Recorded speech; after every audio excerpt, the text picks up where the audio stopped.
Bonsoir, mesdames et messieurs. Merci d'être venus donc ce soir pour une projection spéciale.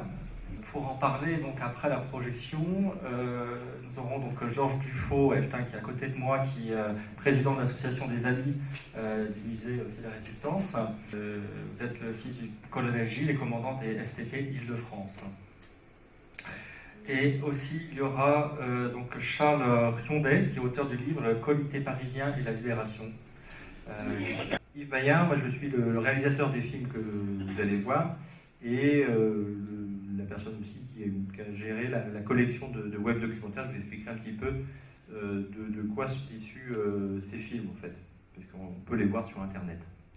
Je m'appelle Guy Hervy, je suis secrétaire général du Comité parisien de la Libération, puisque l'association perdure, vit et porte la mémoire de la Résistance.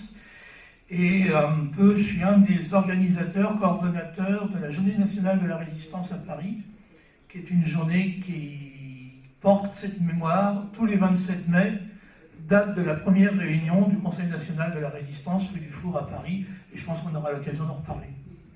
Et d'un seul coup, j'ai vu un sidecar arriver à toute vitesse dans le boulevard Strasbourg, et deux soldats allemands qui m'ont à peine regardé.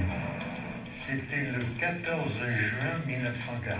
C'est par exemple aller faire des grandes inscriptions à la craie sur les murs du quartier pour dire il ne faut pas désespérer. L'idée était d'avoir un point de vue régional, c'est-à-dire de montrer que la diversité de la résistance, d'où le titre, les résistances, comment intéresser les jeunes à cette période de l'histoire. Et d'où cette idée de choisir ce support qui est l'Internet et d'avoir des films, comme vous avez pu le voir, donc des films plutôt courts. Mais l'intérêt d'avoir la parole des témoins qui sont encore là, ça permet en fait de rajouter quelque chose qu'un historien ou un chercheur peut difficilement retrouver. Mon père, responsable FTP pour toute la région parisienne, Roger Carrel, responsable du Front National, comme dans le film, je répétais, celui de l'époque, pour que ça rentre bien dans les têtes, qu'il n'y ait pas d'erreur. André Carrel, responsable du Front National, se rencontraient pour travailler à organiser la libération de Paris, la stratégie à utiliser. Je trouve ça, moi, extraordinaire. Léo Hamon et André Tollet travaillent ensemble avec André Tollet, Madame Le Faucheux, tout un tas de mondes comme ça, d'horizons et de sensibilités différentes, pour structurer cette résistance. Et leurs archives, que Charles a permis de remettre en perspective en les croisant, en les expliquant, en donnant les dates, les événements, les circonstances autour, nous permettent d'avoir une connaissance de ce moment de la libération. Les historiens doivent encore étudier les événements, doivent étudier les choses pour en faire une histoire en dehors de toute passion. Mon père était d'origine juive, né en Pologne. Il a été hors de question qu'il aille se faire enregistrer. Et c'est ma mère qui m'a raconté ça. Il a interdit à tous ses copains de le faire.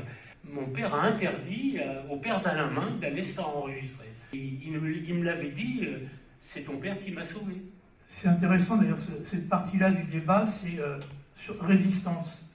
La résistance, elle se structure sur une opposition politique pour certains, sur les contraintes liées à la persécution, mais la prise de conscience de la persécution, et donc le besoin d'y répondre, mais ça se structure aussi autour d'une autre idée qui me paraît très importante dans la période. C'est les valeurs de la République, les valeurs républicaines. Il ne faut pas oublier qu'en 1939, il y a eu le 150e anniversaire de la Révolution française, qui avait été un grand moment historique dans le contexte de l'époque pour valoriser la République.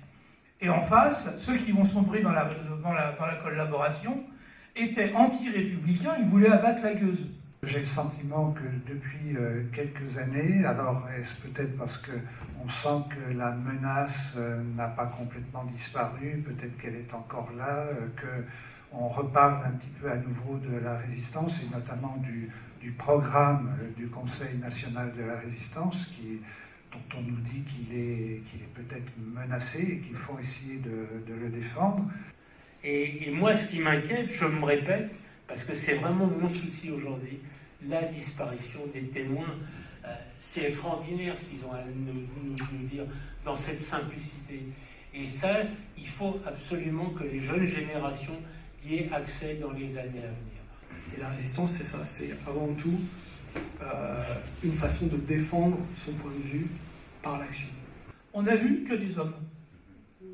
La résistance des femmes reste à écrire et elle est en particulier en région parisienne considérable. Lucie Aubrac, vous connaissez le nom, elle terminait tout le temps ses interventions en disant « résister, c'est le seul verbe qui se conjugue toujours au présent ».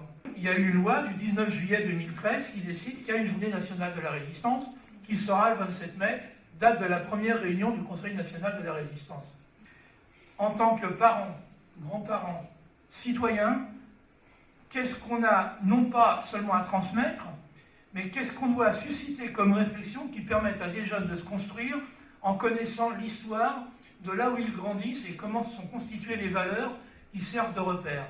Mais actuellement, avec Internet, on voit on nous dit que tout ça c'est faux, que c'est des mensonges, qu'il n'y a pas eu de faux prédatoire.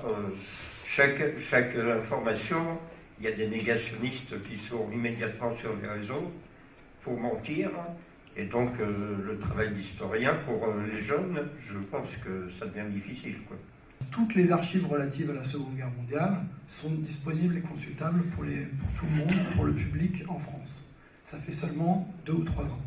Finalement, l'histoire n'est pas en danger, puisqu'elle est justement face à cet immense chantier qui est la masse des archives qui viennent de s'ouvrir et qui justement permettent d'apporter plus que les preuves, mais vraiment de faire comprendre de façon incontestable tous ces événements qui ont été connus le XXe siècle.